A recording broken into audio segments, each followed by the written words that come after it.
और पुलिस अगर ऐसा हमें जघन्य अपराध लगा रही है, अगर हमारा दमन करना चाह रही है, तो ये पूरे देश के साथ हो रहा है, सभी अन्नदाताओं के साथ होगा, अन्न खाताओं के साथ होगा, यहाँ की गरिमा, यहाँ के सम्मान पर और दुनिया के बौद्धों पर हमला होगा।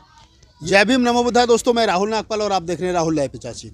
हमारे साथ बनते सुमित रतन हैं, जो किसान आंदोलन में पहले दिन से डटे हुए हैं। जो 26 तारीख को दिल्ली में ट्रैक्टर मार्च हुआ था, जो ट्रैक्टर का एक तरीके से परेड हुई थी, और उसमें जो कुछ असामाजिक तत्वों ने घुस करके जो उपद्रव किया था, चाहे लाल किले का प्रकरण रहा हो, चाहे अन्य कहीं तोड़फोड़ हुई हो, उसमें तमाम उन लोगों को पुलिस ने नोटिस किए हैं जो उस आंदोलन में शामिल हुए, या जो गाड़ी, जिनके गाड़ी नंबर जो है वो ट्रेस हो गए। तो उनमें भंते जी हमारे साथ हैं। भंते जी की 2-3 गाड़ियाँ उसमें थी, तो भंते जी को भी नोटिस दिया गया है। बड़ी बात है कि किसी आंदोलन को समर्थन देना और आंदोलन के बाद में फिर पुलिस जो है वो इस प्रकार से नोटिस दे। तो बात करते हैं भंते जी से और मालूम करते हैं कि किस प्रकार से पुलिस उनको परेशान करी है, किस प्रकार से नोटिस में क्या चीज़ें। भंते जी, आपका स्वागत है। क्या है दिया है नोटिस में उन्होंने? नोटिस में एक्चुअली जो 26 जनवरी को बीजेपी के ही द्वारा जो घटना हुई थी, लाल किले पर चढ़ कर के किसानों का झंडा फहराना, ये तो पूरा देश जान गया है कि वो लोग कौन हैं, और उन पर इनाम भी घोषित है, उन्हें पकड़ा भी जा रहा है।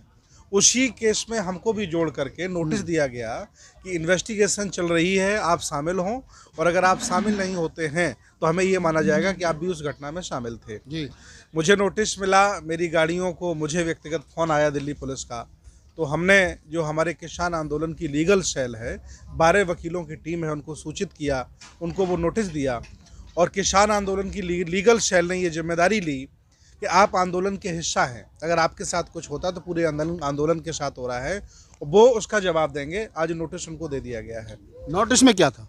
नोटिस में ये था कि उसमें कई धाराएं हैं, सरकारी संपत्ति को नुकसान पहुंचाने की धाराएं 307 भी है, 120 भी है, और भी कई जघन्य अपराधों की धाराएं हैं जिसमें तामील करके हमें उसमें जोड़ा गया है। लेकिन मैं ये कह रहा हूँ कि देश बचाने के लिए, संविधान बचाने के लिए और अन्नदाता को बचाने के लिए अगर ये लोग हमें जेल में भी डाल देंगे तब भी हमें कोई तकलीफ़ नहीं है। मुझे कोई तकलीफ़ नहीं, कोई दुख नहीं, मेरे चेहरे पे कोई शिकन नहीं है। लेकिन जब भी संविधान के खिलाफ, देश के खिलाफ और देश की संस्कृति के खिलाफ, धर्मनिरपेक्ष भारत के खिलाफ जब भी इस भारत में कुछ होगा तो मैं सबसे आगे खड़ा रहूँगा। ये मेरी जिम्मेदारी है। हमने अपना फ़र्ज अदा किया है। हालांकि दिल्ली पुलिस हमें गिरफ्तार कर सकती है, जैसा कि उनका रुख लग रहा, जो हमें फ़ोन पर जो हमसे बात कर रहे हैं, लेकिन मुझे कोई भय नहीं है, मुझे कोई भय नहीं। मैं यहाँ लोगों को नमो बुद्धाय, जय भीम, जय संविधान, जय श्रमण भारत सिखा रहा हूँ। जेल में भी हमें 10-20 हज़ार लोग मिल जाएंगे, उनको भी मैं सिखाऊंगा, मेडिटेशन सिखाऊंगा, लेकिन मैं इनसे डरूंगा नहीं। पुलिस से जो आपकी बात हुई है, पुलिस क्या कहना है? पुलिस क्या कह रही है? पुलिस ये कह रही है कि आपको शामिल होना और आपको बताना। अगर आप नहीं आ रहे तो मैं ये समझूंगा कि आप उस घटना में शामिल हैं। ये पुलिस ने हमसे कहा है। लेकिन हमारी वकीलों की जो टीम है, उन्होंने ये जिम्मेदारी ली है किसान आंदोलन की लीगल सेल ने कि हम जवाब देंगे, आपको जवाब देने की ज़रूरत नहीं है। तो वकीलों की जो लीगल सेल है, उन्होंने कहा है कि हम जवाब देंगे जी। आप उस दिन जहां जो कोई लोकेशन उन्होंने ट्रेस किया है, क्या किस तरीके से आपको ट्रेस किया है? देखिए, पुलिस ने जो रूट बनाया था उस रूट का पालन हम लोगों ने किया। हम लोगों ने कहीं भी पुलिस के रूट को नहीं तोड़ा। और पहले जो लोग हमसे पहले चले गए थे आईटीओ की तरफ, इसके बाद पुलिस के द्वारा आंसू गैस छोड़े गए, उनका भी हम लोगों को बहुत नुकसान उठाना पड़ा, क्योंकि आंसू गैस के गोले इन्होंने हमारी बस के ऊपर, हमारी कार के ऊपर ही छोड़ दिए। जीवन में पहली बार इतना कष्ट हुआ, ना हम सांस ले पा रहे थे, ना आँखें खोल पा रहे थे, इतना बड़ा कष्ट था। बसें लगा दी। हालांकि मेरा भी मन था कि हम लाल किले की तरफ चलें, लेकिन बसें बीच में आ गई तो हम वापस लौट आए। अर्थात हमने पुलिस के रूट का पालन किया है। ये दुर्घटना बस न, तो हम भी दिल्ली जा रहे थे, वापस लौट आए और हमने पुलिस के रूट का पालन किया है। और पुलिस अगर ऐसा हमें जघन्य अपराध लगा रही है, अगर हमारा दमन करना चाह रही है, तो ये पूरे देश के साथ हो रहा है, सभी अन्नदाताओं के साथ होगा, अन्न खाताओं के साथ होगा, यहाँ की गरिमा, यहाँ के सम्मान पर और दुनिया के बौद्धों पर हमला होगा।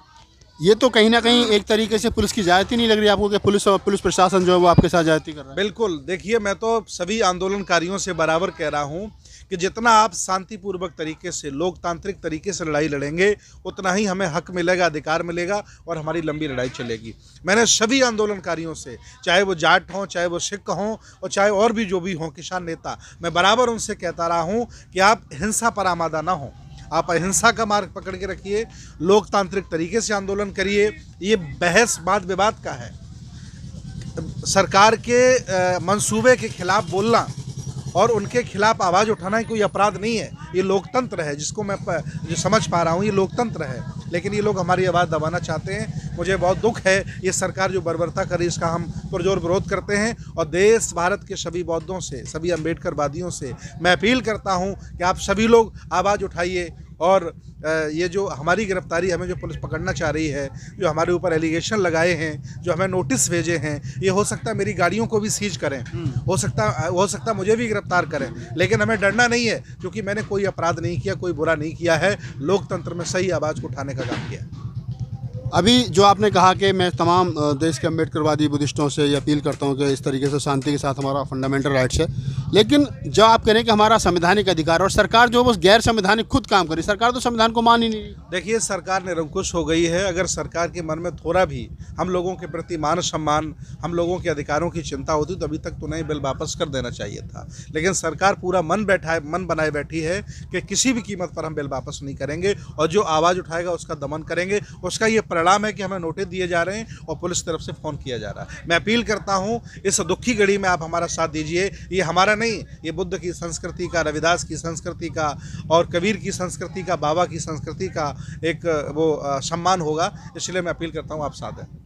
बंदे जी, जो हरियाणा के कृषि मंत्री हैं जेपी दलाल, जेपी दलाल ने मतलब बड़ा एक विवादित टिप्पणी दी है। उन्होंने कहा कि भैया जो 26 तारीख के आंदोलन में लोग मारे गए और जो किसान आंदोलन में अब तक लोग मारे गए, तो उन्होंने कहा बोले तो मरनी थी, हम क्या कर सकते हैं। नहीं, वो गलत उन्होंने कहा, अमर्यादित टिप्पणी है। ऐसी एक अच्छे पद पर बैठे हुए व्यक्ति को ये सब नहीं कहना चाहिए था। अगर वो ऐसा बोल रहे हैं तो उनकी आंतरिक भावना और उनका ये जो व्यवहार है और जो उनका आंतरिक स्वभाव वो दर्शाता है। इसकी हम घोर निंदा करते हैं। उन्होंने कहा, जब पत्रकारों ने पूछा कि आपको आपकी तरफ से संवेदनाएं भी उनके नहीं, तो उन्होंने कहा कि हार्दिक संवेदनाएं हमारी उनके साथ है। हार्दिक शब्द का पहली बार संवेदना के साथ हमने देखा है कि इस्तेमाल हुआ है। देखिए, वो लोग नफ़रत करते हैं, वो लोग जलते हैं, नफ़रत करते हैं कि ये मज़दूर, ये असहाय, कमज़ोर, ये अपने अधिकारों के प्रति सजग क्यों हो रहे हैं। इन्हें इसी बात का दुख है, इसीलिए ये दमन करना चाह रहे हैं। कल एक बस एक्सीडेंट में 20 सवारियों की डेथ हो गई, 20 पैसेंजर जो है उनकी मृत्यु हो गई। तो प्रधानमंत्री जी ने ट्वीट करके कहा कि हमारी संवेदना उनके साथ है। 200 से ज़्यादा किसान शहीद हो गए, यहाँ नहीं बोल रहे हैं। बोलना चाहिए। प्रधानमंत्री जी ने अपना नाम ही नहीं, बल्कि 1947 से लेकर अब तक जितने भी प्रधानमंत्री बने हैं उनकी गरिमा को धूमिल किया है। पहली बार अंतर्राष्ट्रीय अपमान इनका हो रहा है। कभी भी अंतर्राष्ट्रीय इनका अपमान नहीं हुआ। इस प्रधानमंत्री पद का, राष्ट्रपति पद का पहली बार इनकी वजह से, इनके निर्णय की वजह से, और इनका ये बनावटी चेहरा। भाई, दाढ़ी रखाने से कोई रविन्द्रनाथ टैगोर नहीं बन जाएगा। दाढ़ी रखाने से बाबा आसाराम तो बन सकते हैं ये, लेकिन रविन्द्रनाथ टैगोर नहीं बन सकते हैं। ये जो बनावटीपन इनका है वो दर्शाता है कि जब 20 आदमी बस से मर गए, उन पर संवेदना व्यक्त कर दी, और यहाँ 250 किसान जा चुका है, फांसी लगा रहे हैं लोग, यहाँ ठंड से मर रहे हैं, हार्ट अटैक हो रहा है, उनके लिए कुछ नहीं कहा। इसलिए दर्शा रहा है कि इससे ज़्यादा और ये क्या गिरेंगे, ये मुझे ऐसा महसूस होता। बहुत ज़्यादा गिर गए ये लोग। धन्यवाद। तो आप थे बौद्ध भिक्षु सुमित रतन जी। जैसा मैंने बताया कि आंदोलन में पहले दिन से वो किसानों के साथ यहाँ अपना जो टेंट है वो लगा करके आंदोलन के समर्थन में है।